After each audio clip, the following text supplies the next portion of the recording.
This is all wrong. I shouldn't be up here. I should be back in school on the other side of the ocean. Yet you all come to us young people for hope. How dare you? You have stolen my dreams and my childhood with your empty words, and yet I'm one of the lucky ones. People are suffering. People are dying. Entire ecosystems are collapsing. We are in the beginning of a mass extinction, and all you can talk about is money and fairy tales of eternal economic growth. How dare you?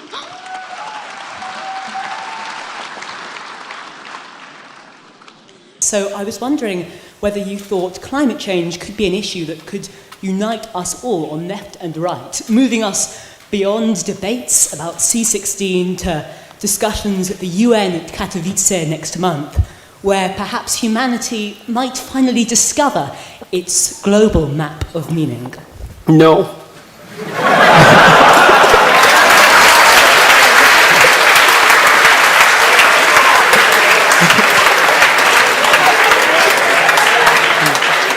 I mean, there's a couple of reasons. I mean, the first reason is that I spent a lot of time reading. I worked for a UN committee for 2 years on sustainable economic and ecological development, and read a very large amount during that period of time and learned a lot, much of which made me much more optimistic than I had been before I read the relevant literature, which was a real shock to me.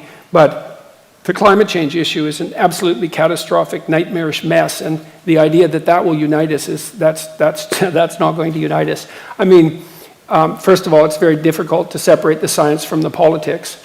And second, even if the claims, the more radical claims are true, we have no idea what to do about it. And so, no. And besides, it's even worse than that. Here's one of the worst things about the whole mess is, so as you project outwards with regards to your climate change projections, which are quite unreliable to begin with, and the unreliability of the measurement magnifies as you move forward in time, obviously, because the errors accumulate.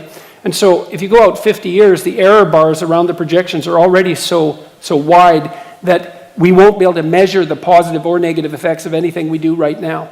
So how in the world are you going to solve a problem when you can't even measure the consequence of your actions? Like, how is that even possible?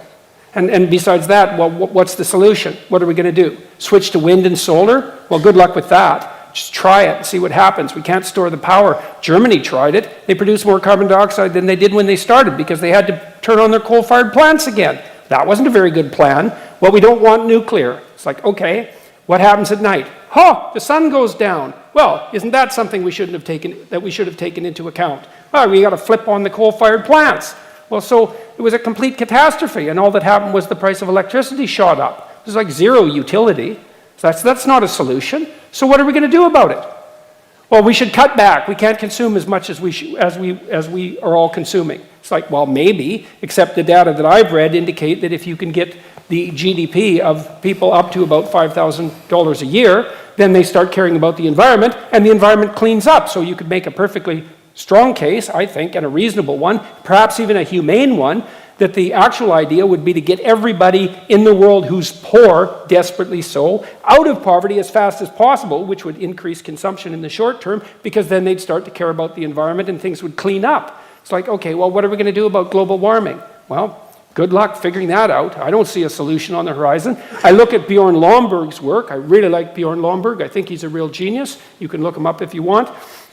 He took the UN millennial goals. There's 200 of them. That's way too many goals if you're serious about goals, by the way, because 200 goals isn't a plan. It's a wish list. You have to prioritize. I'm serious. You have to prioritize. But they won't prioritize because each of the goals has its constituents. And if you prioritize, then you irritate the constituents. But if you don't prioritize, then you can't implement the plan. So what Lomborg did was gather a teams of economists, multiple teams, some of whom were Nobel Prize-winning economists. He had them assemble teams.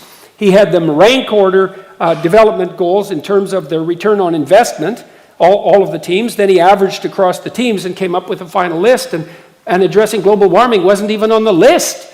The most fundamental he wrote a book called How to Spend $75 Billion to Make the World a Better Place, and that's not very much money on a global scale. Almost everything that he recommended had to do with increased child nutrition in developing countries. It's like, these things are complicated, man. These are complicated. It's like, well, let's fix global warming. It's like, okay, well, good luck with that. First of all, how are you going to do that? And to think that will unite us, well, certainly not uniting us so far. So, no. And it's the kind of low-resolution thinking that just gets us absolutely nowhere. I like what Lomborg did way better. I think it's way more intelligent.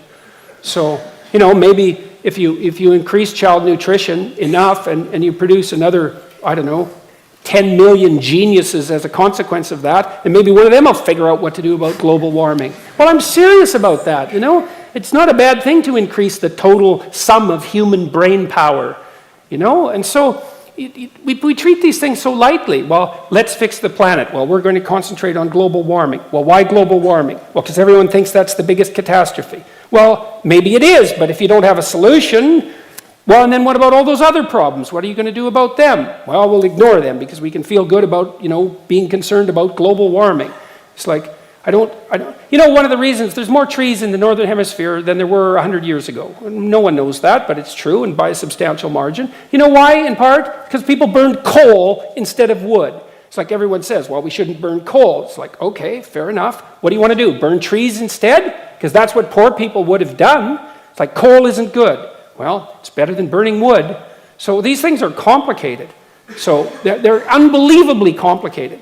And so, no, it's not going to unite us. And we're not going to do a damn thing about it either. So it doesn't really matter. So, well, what are we going to do? You're going to stop, like, having heat? You're going to stop having electricity? You're going to stop driving your cars? You're going to stop taking trains? It's like you're not. You're going to stop using your iPhones? You're not going to do any of that. And no wonder. So no. Thank you for that.